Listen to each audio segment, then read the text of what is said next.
O Zoom cai mesmo depois de 40 minutos. Ah, a versão também não.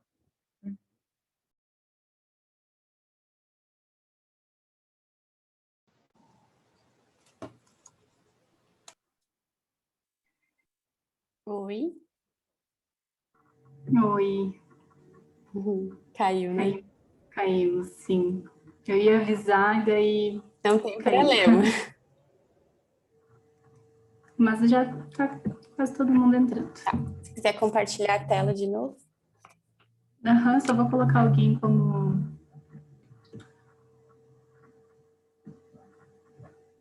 Então vai dar de novo. Se cair, vai dar o mesmo link de novo, porque eu coloquei umas 3 horas e pouco de reunião.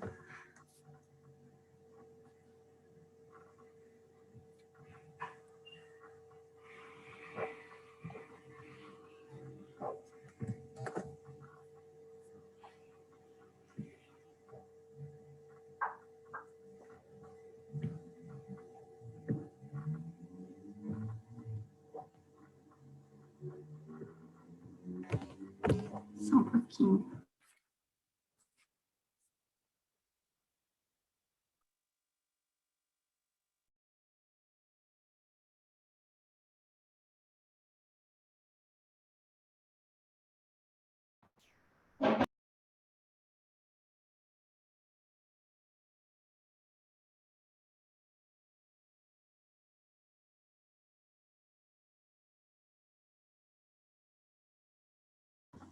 É para dar um mistério na fala da Lívia agora.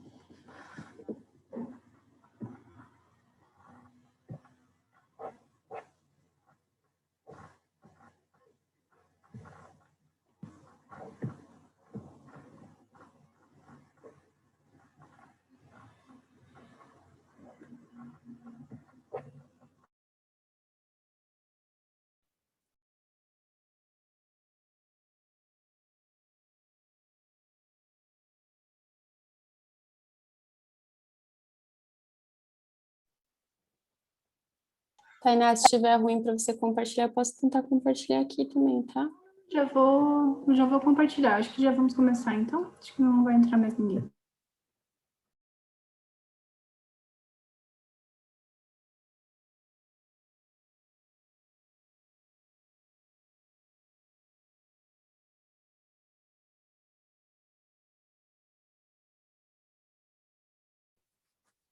Beleza. Então, gente, voltamos aqui para o nosso lugarzinho maravilhoso.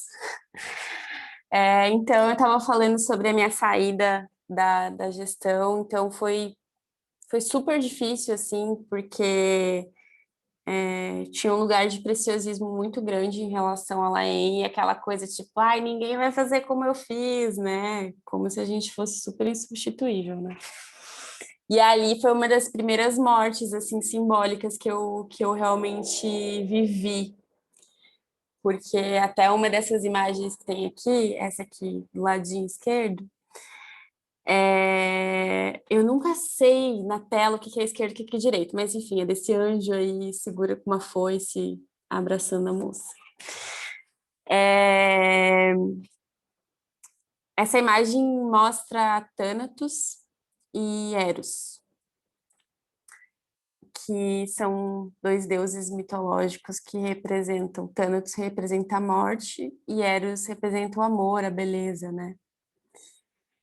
E o próprio Freud se dava isso como os dois impulsos, né? A pulsão de vida, que seria Eros, e a pulsão de morte, que seria Thanatos, e que a gente circula por esses dois o tempo todo.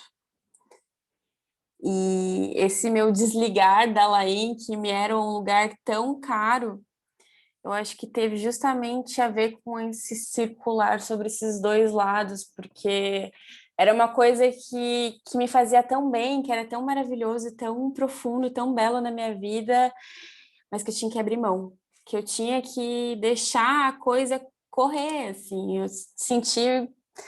O Ricardo sempre falava para mim que era como se fosse um filho, assim, pra gente. De fato era, de fato é ainda. E então eu acho que ela aí me ensinou algumas vezes sobre como lidar com esses términos que a gente tem em relação a coisas que consideramos muito belas e perfeitas na nossa vida. Então, eu acho que esse quadro exemplifica bastante essa primeira morte assim que eu tive. E eu basicamente vou colocar três coisas aqui para vocês que são trajetórias que eu enfrentei, que eu enfrento e que todos nós enfrentamos o tempo todo, que é o enfrentamento com o tempo, o enfrentamento com a morte, que está aqui representado por esse quadro que tem Eros e Thanatos, e esse outro quadro do Clint, que é super bonito também e super ilustrativo em relação a essa questão dessa luta em relação à vida e à morte que se apresenta o tempo todo para a gente, né? Então, a morte como um fim de ciclos, e podem ser ciclos físicos, espirituais, ciclos psicológicos.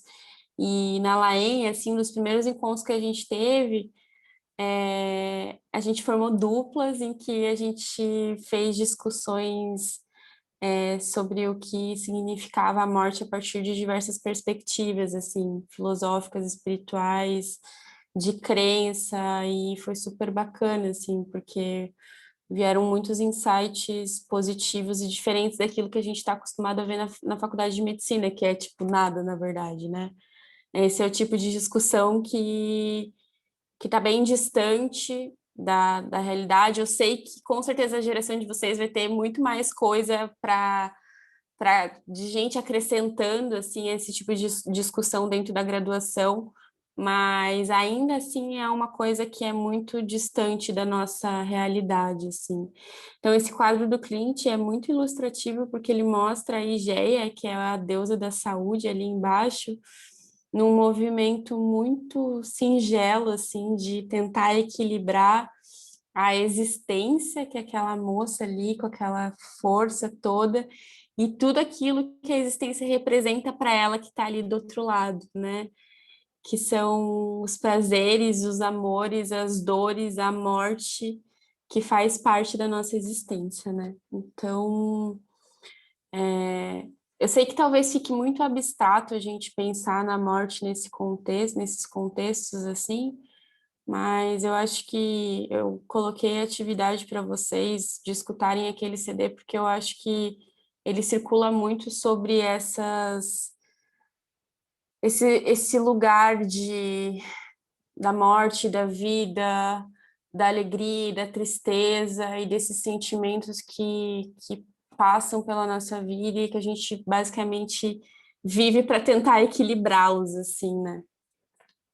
Então, eu acho que isso é um lado da morte que eu queria falar com vocês e deixar aqui a minha experiência com a Laen, tudo que eu vivi nela para ilustrar isso, mas também eu não posso deixar de falar sobre o momento que a gente está vivendo agora, em que a morte se coloca num contexto muito duro, muito triste, e que demonstra essa sociedade que a gente está vivendo, que é uma sociedade baseada numa necropolítica que está destruindo os seres humanos, né? Tem uma frase do Galiani que ele diz que tem vidas que custam menos do que as balas que os matam.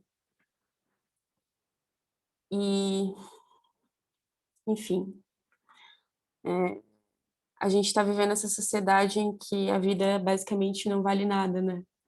Afinal de contas, as pessoas saem de máscara, sem máscara, e acham que podem fazer o que elas quiserem, que nada disso está acontecendo, que tem um medicamento que vai salvar as vidas das pessoas, enquanto tem gente morrendo aos montes por aí, e isso não vale nada, né? É claro que isso é um reflexo desse processo político que a gente se enfiou aí, e acho que também tem um certo contexto relacionado à natureza que a gente, talvez só lá na frente, a gente vai saber explicar e ela também vai nos contar, né, a nossa Mãe Terra, nossa casa comum, vai nos contar ainda por que nós estamos vivenciando tudo isso. Mas eu acho que eu não posso só ficar aqui floreando a ideia da morte sem falar desse lado duro da morte que nós estamos vivenciando hoje. E eu resgato aqui uma fala que o Rogério Fraga falou para vocês durante a palestra deles, que é que vocês vão ter uma missão muito especial. Eu não sei o que que é, tá? Eu não sei o que que significa essa formação de vocês durante uma pandemia, essa formação à distância, essa formação distante das pessoas, né? Que não são só os colegas de vocês, são os pacientes, que essa é a parte mais legal da graduação, que é quando a gente encontra o paciente. E o quanto que vocês vão ressignificar isso, mas o que eu posso falar para vocês é que vocês vão ressignificar. Se vocês estão aqui ocupando esse lugar hoje da Laem, que é um lugar político também, acreditem nisso, tá? Fazer cuidado espiritual é uma coisa que vai muito além, né? Tipo, de qualquer perspectiva que a gente tem cientificista, que a gente está acostumado a ver.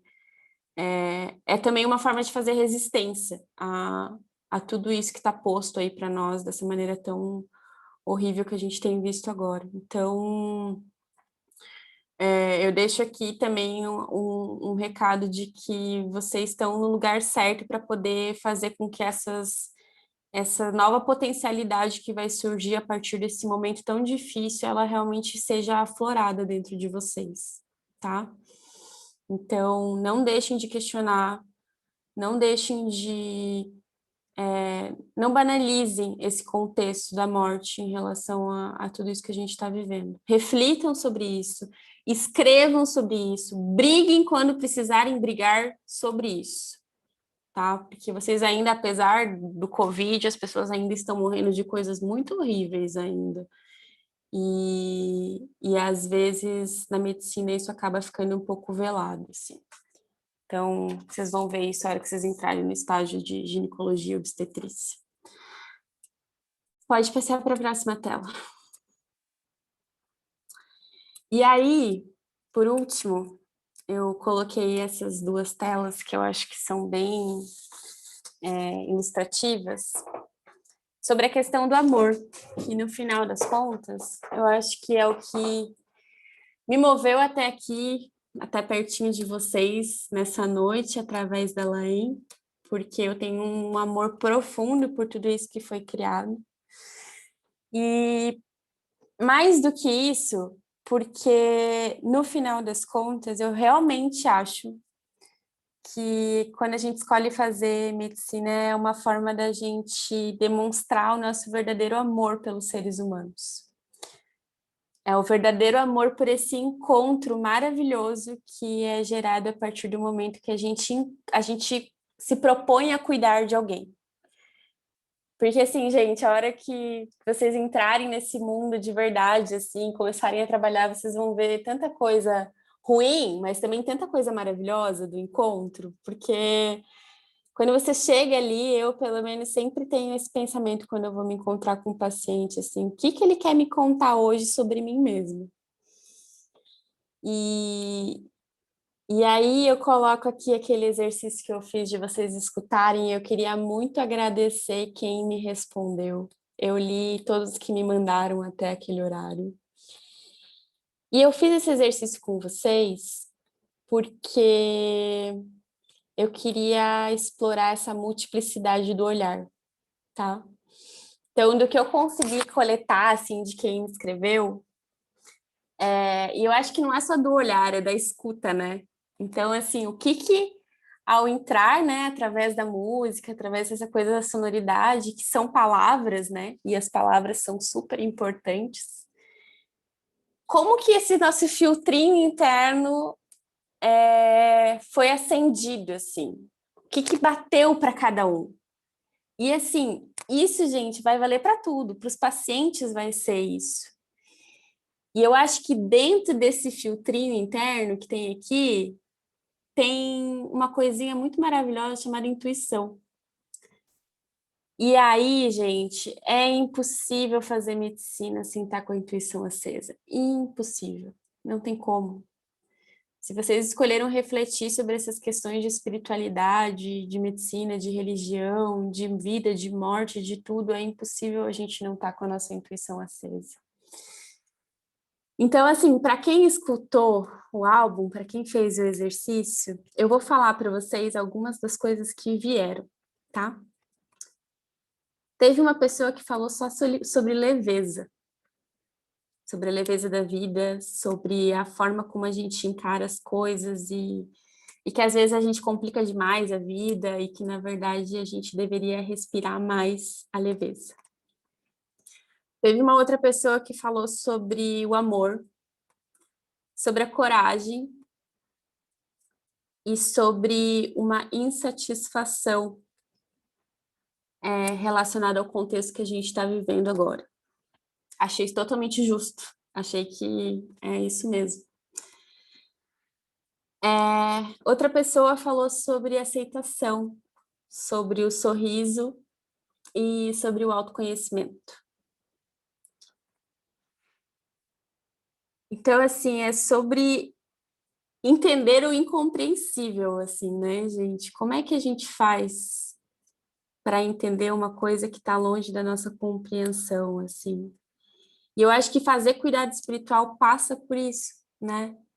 É você ler um texto, você escutar uma música e você não ter a resposta pronta sobre aquilo, sabe? Tipo, não tem respostas prontas sobre cuidado espiritual, cada pessoa vai ser única. A dor, ela é uma música que ela é singular, assim. Só toca de um jeito para aquela pessoa e é isso, a gente tem que saber escutar aquela música. E eu achei muito bonito, assim, virem várias perspectivas e eu coloquei esse exercício porque eu fiz esse exercício algumas semanas atrás. E, e eu tô aqui para compartilhar com vocês o que eu senti, o que eu escrevi quando eu fiz esse exercício. Então, eu vou ler para vocês. Tem algo estranho que acontece em mim quando eu penso e sinto sobre o amor. É uma confusão vertiginosa, que ao mesmo tempo que me embaralha internamente, me faz mergulhar numa sensação de um profundo esperançar sobre a existência. Coisa do interior. Só quem vem de lá, ou está por aqui, sabe o tanto de encantamento que cabe e ocupa o coração quando, ao encontrar com a natureza, nos maravilhamos e literalmente amamos tudo que existe e vive nesse mundo. E aí, a confusão vertiginosa se aprofunda. Quando eu dou de cara com um outro, ser humano, carne, osso, células, sangue e sentimentos como eu. O encontro de seres sintomáticos sobre o existir no mundo tão profundo e cheio de contradições, que vão do mais intenso desesperançar sobre tudo até o mais grandioso dos encantamentos compassivos sobre o existir. O amor, sintoma esperançoso pelo encontro com aquilo que recupera nossa fé no existir com o outro. Esse foi o meu sintoma, né? O nome do álbum era Sintoma, então foi isso que eu senti. E aí eu coloquei aqui esse quadro da Frida, que eu gosto muito, porque por mais que aparentemente ela esteja ali de mãos dadas e com o coração ligado por um fio vermelho, há uma imagem que parece ser ela mesma, eu acho que não é. Eu acho que essa imagem dela é ela refletida num outro, que pode ser ela mesma em outros tempos, em outras vidas, mas eu acho que é uma imagem profunda sobre essa entrega em relação ao outro. E aqui do lado eu coloquei uma imagem de uma das imagens, né, que o cometa, aquela nave espacial lá, que agora eu não lembro o nome, capturou, uma das primeiras imagens que ela capturou da Via Láctea. E eu acho que isso tem muito a ver com a gente, né? Essa coisa do ser humano de ser um universo profundo de coisas que brilham e apagam o tempo todo, assim, vive nessas contradições profundas sobre o existir, assim. Então, eu acho que essas duas imagens representam bastante o que é o amor, o que o amor se tornou para mim durante essa minha jornada que envolveu Laen, que envolveu a medicina, que envolveu a pessoa que eu me tornei, assim. E aí também para ilustrar para vocês essa multiplicidade dos olhares, né? Que eu acho que essa é a grande lição que eu quero deixar aqui, se for... Eu sei que nem todo mundo conseguiu fazer essa experiência, mas façam, gente. Porque eu não coloquei só como uma forma de explorar essa multiplicidade de olhares para colocar essas palavrinhas aqui para vocês.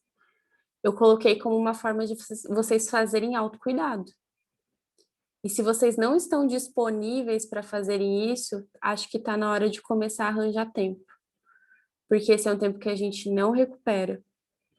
Então, assim, olha só, eu me peguei sendo super hipócrita em relação a essa questão do autocuidado, e logo que eu me toquei disso, eu tive que fazer uma mudança na minha vida que eu achei que não ia mais dar tempo, sabe? Então, eu realmente queria que vocês aproveitassem esses momentos e fizessem essas construções de autocuidado. Pode passar, Tainá. Então, assim, chegando aqui para o finzinho, me alonguei demais, passei 10 minutos, foi mal. Eu queria falar com vocês sobre essa questão da medicina intuitiva, que é uma coisa que veio para mim, e eu acho que o Severiano vai explorar isso um pouco na fala dele, que é sobre esse encontrar com o outro dentro de si, né? E aí, aqui eu deixo essa frase que acabou vindo para mim, em forma de palavra, a partir do sentimento que eu tive quando eu escutei o álbum e me permiti esses 40 minutos de autocuidado e de escuta atenta e intuitiva. É possível, gente, fazer medicina intuitiva. Eu ainda não sei muito bem o que é isso. Eu não sei se a gente vai conseguir colocar num papel um dia e definir isso com grandes significados e, sei lá, literatura e ciência em cima disso, e é possível fazer ciência em cima disso, sim. Mas eu acho que esse é o grande recado que eu queria deixar para vocês. Aproveitem os encontros, tá? Hoje a gente nunca teve que ressignificar tanto essa questão do encontro, da presença. E é possível a gente ser presença à distância, tá? Eu acho que esse vai ser a grande coisa que vocês vão aprender nessa nova medicina que está se formando agora, e é uma história que vocês estão escrevendo. É possível ser presença à distância, sim. É possível cuidar, é possível sentir coisas das pessoas por uma tela. É possível. Eu estou falando para vocês como uma pessoa que passou esse último ano fazendo telemedicina e, gente, deu para fazer muito cuidado espiritual por telemedicina, tá? Então, acho que é isso. Se quiser passar para a próxima, Tainá, acho que eu encerro por aqui. Queria agradecer a vocês. Eu sei que às vezes eu dou umas viajadas, mas eu tentei falar tudo do fundinho do meu coração e me coloco super à disposição. Se vocês quiserem vir conversar, se vocês tiverem angústias em relação à residência, em relação ao que fazer da vida, se vocês pensarem em desistir, porque a gente pensa em desistir 1000 vezes, eu pensei em desistir algumas vezes da medicina, venham falar comigo. Eu tô deixando aqui meu e-mail, meu Instagram, podem me seguir lá, e meu telefone. E fico de braços abertos para essa nova turma da Laen. E deixo aqui a proposta do mentoring, me coloco à disposição para a gente começar a costurar isso, porque eu acho que nesse momento eu realmente me sinto à disposição para poder estar colocando esse lugar para vocês. Tá bom? Obrigada, gente.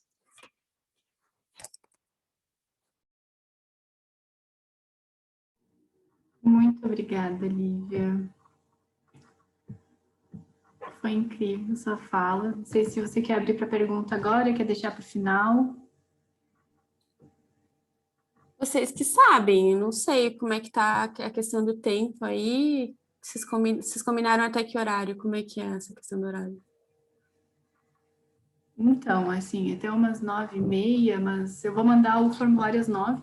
Quem precisar sair pode sair, a gente vai ficando. Gente, assim, se vocês quiserem mandar as coisas ali no chat, depois qualquer coisa, Tainá, eu respondo quando o Severiano terminar, ou se vocês não se sentirem à vontade de se colocarem aqui, vocês podem me mandar mensagem no e-mail, no celular, no Instagram, que eu tô super, super à disposição. Beleza, então. Então a gente vai começar com a fala do nosso filósofo Severiano agora. Estão me ouvindo? Sim. Primeiro, muito obrigado, querida Tainá, por ter me convidado para essa fala. Foi um grande prazer, né, escutar também a querida Lígia, que é uma amiga do meu coração, né, e ela em toda é uma liga que está no meu coração. Eu que vi todas vocês e todos vocês andando e caminhando por esse caminho da medicina, né? E eu estava pensando, com a fala da Lívia, para integralizar um pouquinho o meu pensar, né? Sobre a questão da intuição, porque eu tinha colocado a bioquímica da vida, né? E aí eu comecei a escrever esse texto da bioquímica da vida e comecei a pensar sobre intuição também. E logo depois a Lívia me passa a mensagem para a gente combinar um pouquinho o que ela ia falar, o que eu ia falar, e ela dizia no áudio para mim que ela estava com alguma coisa sobre intuição. E eu falei, eu também, né? A sincronicidade pura, né? Então, se há alguma coisa dentro da intuição, é a sincronicidade, né? Então, eu gostaria de pegar aquela última, quase a última frase da Lívia, para que quando ela diz existe a possibilidade de fazer uma medicina intuitiva, uma ciência intuitiva, eu diria que há uma única possibilidade de fazer medicina, que é a medicina intuitiva. Ou seja, talvez a gente tentou fazer medicina até agora, né?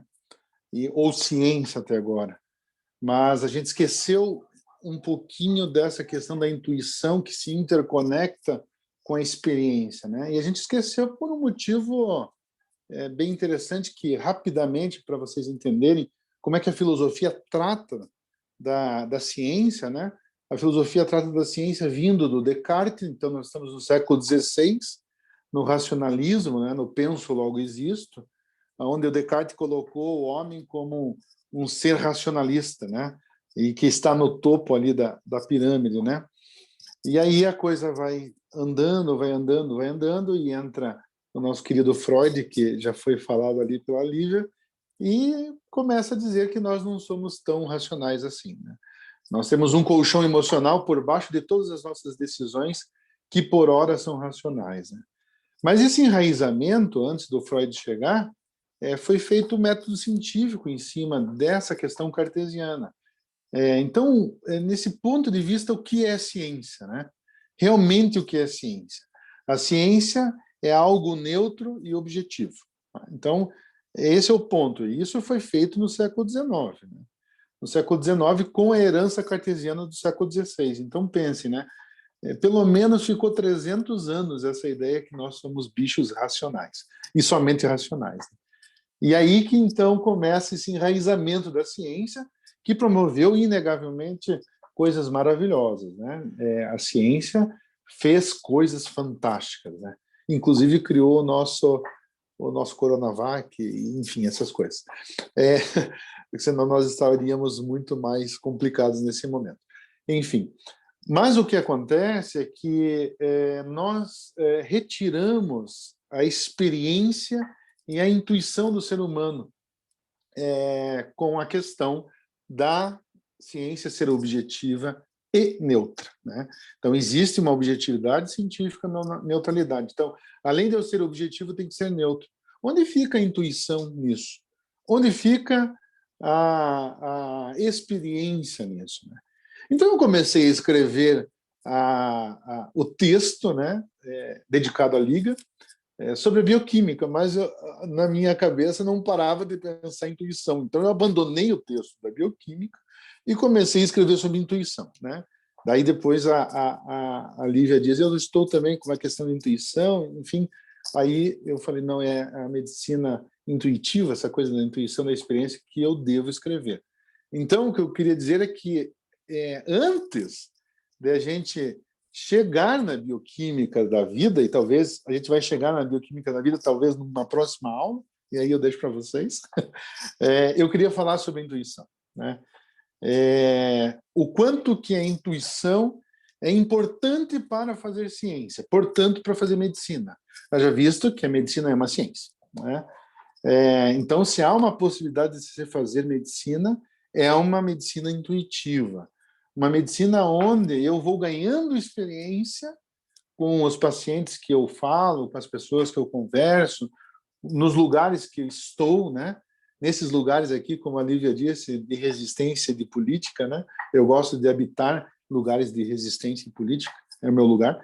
Então, essa é uma questão importante. Essas experiências que eu vou adquirindo, então eu vou fazendo medicina nesse sentido.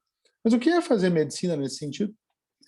É justamente escutar o outro e escutar a si próprio, olhar para si próprio. E aí nós precisamos criar essa intuição conosco mesmo, né? Que perpassa, obviamente, pelo difícil problema da resolução da questão o que eu sou, né?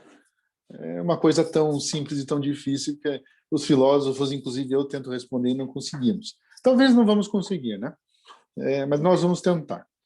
Então, eu escrevi um texto para vocês que foi mandado, né? Tardiamente, me perdoem, porque o filósofo esqueceu o seu tablet, então tudo bem. Mas, para quem não leu depois, lê, e eu vou fazer uma leitura prévia desse texto e falar um pouquinho sobre ele nesse momento. Então, eu chamei esse texto Uma Nova Esquientia, com S, Ciência, que é uma pergunta. Então, aí já tem uma provocação. Qual é a diferença entre o termo grego esquientia e o termo moderno ciência, né? Então, a diferença é justamente que a ciência moderna é uma ciência neutra e objetiva e que tira todo o processo humano do método científico, né? E aí a gente tira o ser humano da natureza. Tirando o ser humano da natureza, tem a possibilidade de controlar a natureza, né? Esse era o grande condado do ser humano. Então, se eu sair da natureza, e com o método científico eu tenho controle sobre isso. Mas a gente viu, inclusive, com a questão do Covid, que não é bem assim, né? Então, isso seria a ciência moderna. E qual é a diferença entre a esquientia? Esquientia, em termo grego, é justamente um produto da intuição. Então, a ciência seria um produto da intuição. Ou seja, nós devolvemos o ser humano para dentro da natureza, né? E se nós devolvemos para dentro da natureza, então nós não temos que controlar nada. Nós temos que entender o nosso ambiente, o nosso lugar. E entender o nosso lugar, objetivamente falando, é entender a nós mesmos. Porque essa dança, essa dialética entre parte e todo é de suma importância, né? Eu não fico mais fora da natureza. Eu estou dentro e preciso entender o que eu sou dentro dessa natureza. Então, a diferença entre a ciência e a esquientia é que nós devolvemos a natureza para o ser humano. Devolvemos entre aspas, porque, na minha opinião, a gente nunca saiu dela. A gente achou que saiu, né? Então, isso é muito spinozista, assim. Para quem quiser ler um pouco de filosofia, lê Baruch de Spinoza, que se enraizou lá com Einstein, né? Quando Einstein vai dizer, né? Se Deus existe, meu Deus é de Spinoza, né? Por quê? Porque o Deus Spinoza é a natureza, né? Então, você veja que como que esse turn, né? Essa virada é de suma importância, inclusive, nesse momento. Então, eu faço essa provocação já no início, ali no título, né? Uma nova esquiência, ciência, né? O que nós vamos fazer com isso, né? Eu vou ler um pouquinho aqui. Primeiro, meu agradecimento, né? Foi com enorme hesitação que aceitei o gentil convite da Laim, que vocês moram no meu coração, né?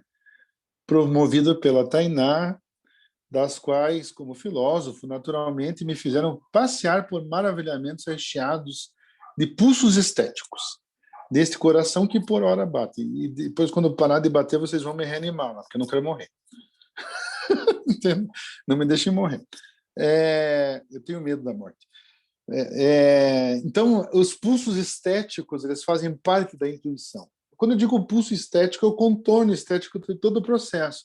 Ou seja, quando eu adentro como médico para analisar um paciente, né, para ver um paciente, ou para fazer o que a gente pode chamar de anamnese, existe uma estética desse processo, né? Existe uma estética porque eu não estou analisando uma coisa imaterial, uma coisa sem vida. Ao contrário, eu estou analisando uma coisa com matéria e cheio de vida, tanto material quanto psicológica, né? Quanto emocional. Então, existe todo um processo estético desse olhar da anamnese do médico para o paciente. E aí que entra a intuição, né? Como é que eu intuo? Quando eu olho para aquela pele daquela pessoa, por exemplo, que é rosada, por que aquela pele da pessoa é rosada? Quando eu digo rosada, é um processo estético, né? Existe uma cor, existe uma forma, né? Existe uma função, portanto. Isso é tudo estudado na arquitetura, veja só que interessante, né? Mas que tem a ver com a medicina. Porque se eu consigo entender essa linguagem que não está assim falada de forma explícita, objetivamente neutra com a ciência, ela está falada na esquiente como uma intuição que eu posso, então, entender com muito mais amplitude o que é aquilo que estou vendo na minha frente. E eu posso, inclusive, falar coisas interessantes sobre o processo da doença, né? Então, isso seria o pulso estético ligado à intuição do médico. Então, portanto, nós precisamos ficar muito atentos e ativos nas nossas experiências pessoais como médicos, né? Vocês como médicos. Nós, como os filósofos, precisamos estar com os poros abertos a todo momento para que a realidade passe e a gente consiga enxergar alguma coisa. Então, vou começar aqui o texto. É difícil dar uma ideia da essência dessa nova ciência. É difícil por que é difícil? Porque o método científico no século XIX, ele justamente promove a retirada do ser humano da natureza, por isso que é difícil. E a esquiência, ela faz com que eu volte para a natureza e comece a me escutar e ver as coisas, né? Por isso que é difícil a gente ter essa ideia. Isso só se tornará mais fácil quando as suas consequências filosóficas gerais tiverem penetrado mais profundamente na nossa consciência. O que quer dizer isso, né? O que é penetrar mais profundamente na nossa consciência? É justamente olhar esse pulso estético, tomar esse pulso estético para si. A partir disso, o que eu faço com isso? Eu promovo certos processos de anamnese com mais qualidade, com mais inteireza, com mais amplitude, com mais processos, né? Inclusive os processos próprios estéticos. Por isso que eu disse, a Lívia pergunta se há a possibilidade de ter uma medicina intuitiva, e eu respondo, só há a possibilidade de ter uma medicina intuitiva, né?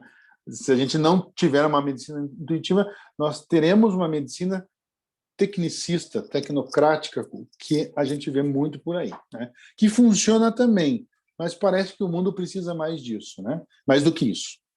E que é, no caso, fundado na ciência com C, não na esquiente com S. No entanto, infelizmente, essas consequências até hoje só foram ainda tiradas numa parte mínima. E é delas que trata este pensar nesse texto. Seja como for, porém, não podemos deixar de tentar indicar aqui alguns dos seus traços fundamentais